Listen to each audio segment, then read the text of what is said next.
जो हमेशा निर्णय करते रहे हैं ऐसे सामाजिक भाई का मैं परम आदरणीय जिंदराम वाल्मीकि जी से निवेदन करूंगा। लगे भैया को भैया हाँ हाँ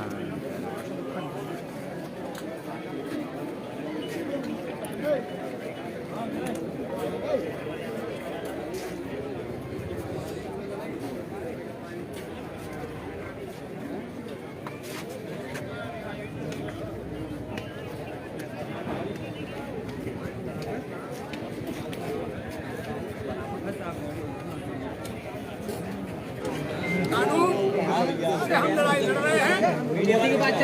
सब तरह की लड़ाई लड़ी जाएगी। जन आंदोलन भी होगा, कानून का आंदोलन भी होगा, डर का भी होगा, प्रदर्शन भी होगा।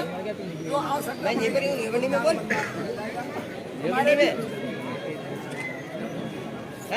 जी का है निवेदन।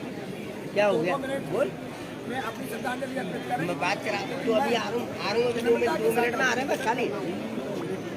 सभी लोगों की भावनाओं को ध्यान रखें। बाजार जा रही है तो 2 मिनट रुक जा बस खाली मैंने थोड़ा देख लेने में थोड़ा 2 मिनट का प्रोग्राम है। मैं आया था मैं मंडी में आज सोनू मेरे साथ में वो खड़े हुए हैं। हम मामा के लड़के भी हैं साथ। आ रहा हूँ अभी आ रहा हूँ मैं 2-4 मिनट में आ रहा हूँ।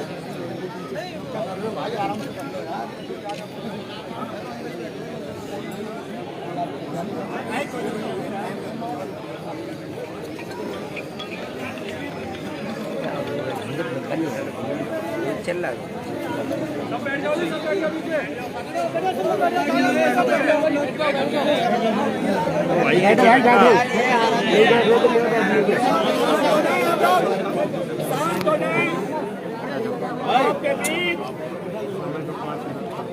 क्या आपसे मेरा निवेदन है आप लोग बैठ जाएंगे। बैठ लो बड़े भाई बैठ लो बैठ लो बैठ लो भाई बैठ लो बड़े भाई बैठ लो बैठ लो भैया भैया वो फोटो वाले भैया बैठ लो बड़े भाई बैठ लो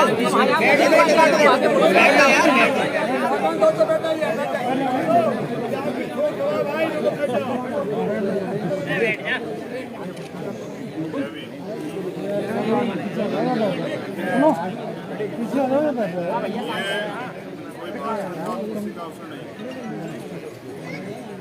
जो हुआ है वो आप सब मुझसे बेहतर बता। मैं भी परिवार से मिलकर 2 दिन लेट आने के लिए माफी चाहता हूँ क्योंकि अकेला आदमी और सब लोग आते हैं यहाँ। अजय देवी तो मेरे साथी थे लेकिन सिकंदर भाई और सब लोग थे लेकिन उनका आना नहीं माना जाता। मेरे आने के बाद ही ऑलरेडी सब लोग आए। मैं जौनपुर था इसलिए मुझे आने में देरी उसके लिए मैं समाज के लोगों से माफी चाहता हूँ। मैं आपका पूरा अधिकार मेरे ऊपर है। मगर मैं चाहता हूँ कि आप मेरी गलतियों को भी माफ कर दिया करें। मैं 2 दिन लेट से पहुँचा लेकिन सवाल ये वो जब 12 साल के थे तब से वहाँ अगर उन्होंने वो चोर होते या चोरी करने का उनका मन होता तो पहले भी ऐसी घटना होनी होती उनके ऊपर मैं आरोप क्योंकि दलितों की जान ये आगरा तो दलितों की राजधानी लेकिन दलितों की जान इतनी सस्ती है। जब मैंने परिवार को सुना तो मैं उन तकलीफ अपने आंसुओं को भी रोक पाया और अपनी तकलीफ को भी बयां करने को तकलीफ परिवार परेशानी ये है क्योंकि पिछले 4 दिनों से कोई ठोस काम नहीं हुआ। जबकि हमारे डर के आगे हमारी ताकत के आगे तो पहले काम हो जाना चाहिए। लेकिन हुआ क्या है कि बस जांच यहाँ से वहाँ ट्रांसफर हो गई है। पुलिस को नहीं पता कि घटना किसने की है। पुलिस ने अज्ञात में मुकदमा दर्ज कर दिया है। पुलिस को नहीं पता कि घटना किसने की है। और अगर यही घटना इससे कुछ अलग जुड़ी हुई दलितों द्वारा कर दी गई होती तो मुझे लगता है कि आज उनके घर पे भी जो है ना ईंट नहीं मिलती। इसका कारण ये है क्योंकि सरकार में बैठ के सरकारी तंत्र का दुरुपयोग करके सरकार के ये पुलिस जो है सरकार की ये गुंडागर्दी करती है। और ये गुंडागर्दी करने का अधिकार भारतीय संविधान किसी को नहीं देता। आज हम सब लोग यहाँ इसलिए इकट्ठा है क्योंकि अरुण भाई हमारे बीच नहीं है। मैं जब पिछली बार आया था तो अरुण मुझसे मिले थे, मेरे याद वो अपना काम छोड़ के आके मुझसे मिले थे। तो मैं ये भी मानता हूँ कि जो व्यक्ति अपना काम छोड़ के मुझ जैसे व्यक्ति से मिलने आता है तो इसका मतलब वो आदमी समाज के प्रति भी एक अच्छी सोच रखता है। अब तकलीफ ये है कि 25 लाख का मामला जो बताया जा रहा है और 40 लोगों को अरेस्ट किया गया। 40 लोग, 40 में 27 महिलाएं, 27 पुरुष, 23 महिलाएं, 13 महिलाएं। अब गजब की बात देखिए, मैंने कभी नहीं सुना कि 13 महिलाओं को अरेस्ट किया गया। उनमें भी अरुण की जो पत्नी है वो हमारी बहन, वो जच्चा है अभी, उसकी बच्ची 30 दिन की है। और इतना तो अंधा भी जानता है, बेवकूफ भी जानता है जो सिस्टम में रह रहा है कि 1.25 महीने से पहले तो वो ढंग से अपने आप चल भी नहीं पाती। उस कमजोर को, हमारी बहन को ये गुंडे खींच के ले गए और उसको पीटा। उसके बदन पे मुझे नहीं कहना चाहिए, लेकिन मैं समाज के लोगों से कैसे आप सुनाऊं कि उसको नंगा करके पीटने का काम किया इस गुंडों ने। वो जो बहन यहाँ से, अरुण की जो बहन है वो दूसरी जगह रहती है, वो भरतपुर राजस्थान वाला क्षेत्र, वहां से उनकी बहन, उनके ससुर, और कहते हैं कानून है कि पुलिस, महिला पुलिस लेके आएगी महिलाओं को, जेंट्स पुलिस हमारी बहनों को खींच के लाती है और उनके साथ अपमान होता है। क्या है असली मामला क्या है? 25 लाख रुपए या कुछ और है? मैं समझता हूं कि ये मामला अगर अरुण ने किया होता तो ये लोग उसको जिंदा रखते, कि उसको सजा मिले। अरुण कहीं सच ना बता दे इसलिए उसकी हत्या कर दी गई कि मामला ही कहीं दब जाए, इसलिए उसको मारा गया। क्योंकि ये तो सच है ना, अगर अरुण जिंदा होता तो बता देता। जैसे हाथरस में मनीषा के साथ जो हुआ, हम सब लोग ये मांग कर रहे थे कि मनीषा की जान बचाओ, आप उसको एम्स ले जाके, जब जान बच जाएगी वो खुद बता देगी क्या हुआ था, दूध का दूध पानी का पानी हो जाएगा। लेकिन हुआ क्या कि उसको मार दिया गया, एक यंग नौजवान को मार दिया गया। इस वजह से उसके 3 बच्चे हैं। हम समाज के लोग अपनी हिम्मत से, पहले भी हमने किया, हम उठा लेंगे उसकी जिम्मेदारी, लेकिन इस सरकार को हमारे लोग की हत्या करने का अधिकार किसने दिया? यही अगर किसी और ने किया होता, क्या पुलिस का यही कदम होता? किसी और के घर में पुलिस घुस के महिलाओं को ले आती? यहाँ तो 50-50 हजार करोड़ रुपए लेके लोग यहाँ से भाग गए हैं और सरकार ने भगवाए। लेकिन एक गरीब दलित की ये हैसियत है कि उसको थाने में मारा जाएगा। देखो मुझे तकलीफ है और मैं समय से ही बात रखता, क्योंकि मुझे अभी अधिकारियों को कहा कि मैं कप्तान से मिलना चाहता हूँ, पूछना चाहता हूँ कि वो कब गिरफ्तार हों, क्योंकि जब तक वो चार्ज में हैं या जब तक वो उनके वो वर्दी का आनंद ले रहे हैं तब तक न्याय नहीं होता, जांच प्रभावित। और ये घटना तब खुलेगी, देखो आपके चेहरों पे ना, अकेले नहीं, अरुण पे नहीं, आप पूरे समाज के लोगों पे दाग है कि आपके बच्चे ने चोरी की। और ये दाग कैसे धुलेगा? जब इस घटना की सीबीआई जांच होगी तो दूध का दूध और पानी का पानी हो जाएगा कि क्यों उसकी हत्या की गई। अगर वो आरोपी था, पैसे चाहिए थे ना, पैसे तो वो पैसे मिल जाते, लेकिन उसकी हत्या इसलिए की गई क्योंकि वो आरोपी नहीं था। उसके घर के अलमारी, जितने रिश्तेदारों घर गए उनके लोकर तोड़ दिए गए। क्यों? मैं पुलिस के लोगों से कहना चाहता हूं, 25 के भी 50 लाख रुपए देंगे, हमारा भाई लौटाने का काम करो। आप हमारा भाई लौटा दो, हम आपको 50 लाख रुपए देंगे, चाहे कहीं से दे। आप समय तय कर लो, मेरी जबान है आप लोग। लेकिन अगर आप नहीं दे सकते तो जो उनके हत्यारे हैं वो चैन से नहीं सोएंगे आज के बाद अपने घर। मैं अभी डीएम-एसएसपी से पूछूं, कह रहे हैं 10 लाख रुपए दे दीजिए। देखो मेरी किसी जाति धर्म से लड़ाई नहीं है, आराम से, लेकिन अगर न्याय है तो सबके लिए बराबर होना चाहिए। लखनऊ में एक भाई की डेथ हुई थी पुलिस द्वारा, उसको 40 लाख रुपए रोस्ट्री की नौकरी।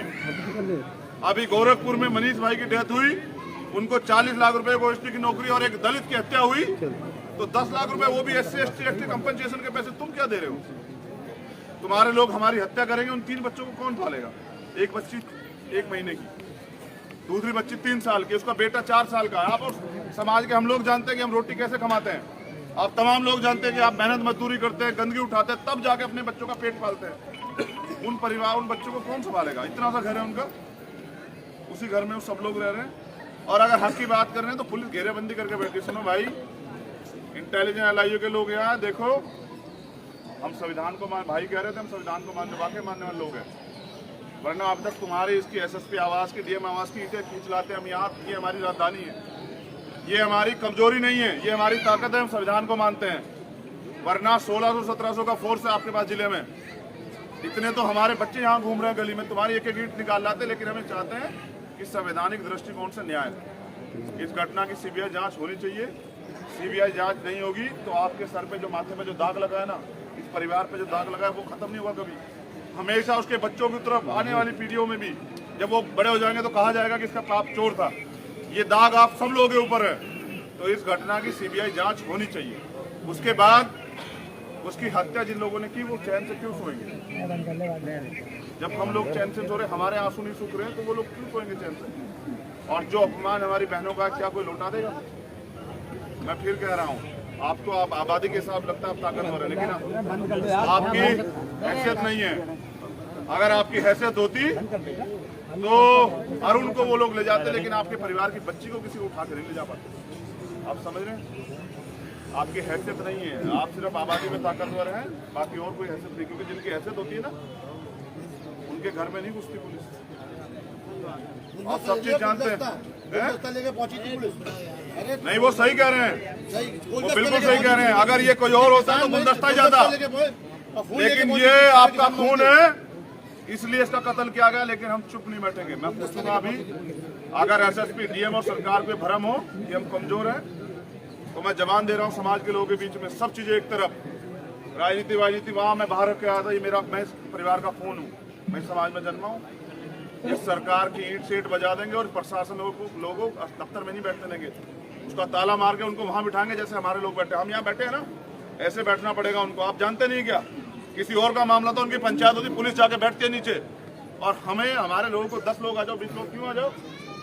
क्या ये हमारा क्षेत्र है? हम यहाँ रहते हैं, हम यहाँ पले बड़े, हमें नहीं पता यहाँ क्या है? तो मैं आपको जवान देता हूँ, ये आपके बेटे की जवान है, आपके भाई की जवान है, कि जो समय तय होगा मैं पूछूंगा, उस समय के बाद कोई अधिकारी चैन से छोड़ेगा अगर न्याय नहीं हो। वो गिरफ्तार, ये नहीं चलेगा ना कि अज्ञात में। अज्ञात क्या मतलब होता है? पुलिस को नहीं पता किसने मारा है, चार्ज पे कौन था, थाने में किसकी ड्यूटी थी, कौन उठा के लाया। उनकी आमद हुई होगी, ठीक है ना, उनकी रवानगी हुई होगी, जो लोग गए थे लेने के लिए, सबका पता है कौन क्या है। लेकिन हमें बेवकूफ बना रहे, हम वकील हैं पढ़े लिखे, हम कोई अनपढ़ व्यक्ति नहीं है जो झोला ठा के चल रहे हो। ईंट से ईंट बजा देंगे और जवाब देना पड़ेगा। इसके लिए सरकार सचेत हो जाए, प्रशासन नहीं। गुंडागर्दी करो, खूब गुंडागर्दी करो, लेकिन उतनी करो जितनी निभा पाओ। अगर नहीं झेल पाओगे तो गुंडागर्दी मत करो, और ये वर्दी पहन के राजनीति मत करो। अगर हत्या करने का मन है तो मैदान में आओ, फिर पता लगेगा किसमें कितना दम है। मैं आपसे हाथ जोड़ के निवेदन करता हूँ, अभी समय तय करेंगे और मैं आपके ऊपर छोड़ दूंगा। हमारे सीनियर लोग बैठे हैं, जो डेट आप तय कर देंगे मैं सारे काम छोड़ के ही आ जाऊंगा। लेकिन आपको समाज को, वो पुलिस वाले भी टाइम नहीं तय करेंगे, आप समाज को तय करना पड़ेगा कि कब तक हम लोग चुप रहेंगे, कब तक क्या हम किसी और अरुण की बात देखेंगे कि उसके साथ हो जाएगा तब बोलेंगे।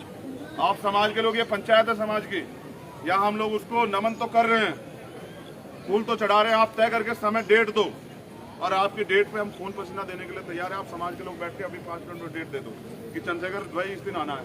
अगर तब तक हमारी बात नहीं मानी गई तो फिर जो होगा हम करेंगे। और मैं आपको विश्वास से कहता हूँ कि आपके बच्चे की जो है ना लाश जाएगी, यहाँ जिंदा नहीं जाऊँगा, लेकिन आऊँगा जरूर।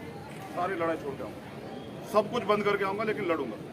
आप तय करके समाज के लोग आज डेट दो, आप तय करो और आप बताओ। पुलिस से नहीं पूछेंगे, पुलिस को उनको मालिक थोड़े हमारे, वो तो नौकर हैं। वो एसएसपी और डीएम हमारा नौकर है, उनको तनख्वाह मिलती है, हम वो हमारा मालिक नहीं है।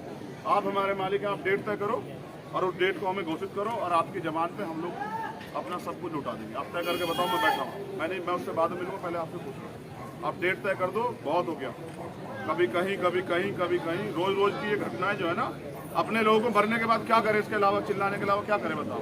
मैं तो चाहता हूँ कि हमारे लोगों की हत्या ही बंद हो।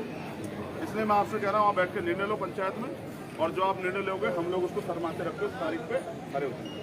आप साथ दोगे नहीं दोगे बताओ? तय करो, आप बड़े हो, आप हमारे लोग तय करके डेट दो, और हम काम छोड़ देंगे अपना सब लोग, और ये सब लोग भी काम छोड़ देंगे। लेकिन हम इस शासन प्रशासन को हत्या करने के बाद चुप नहीं बैठने देंगे। आप बैठ कर करो, मैं यहाँ बैठा हूँ, जो आपका आदेश होगा हमारे सब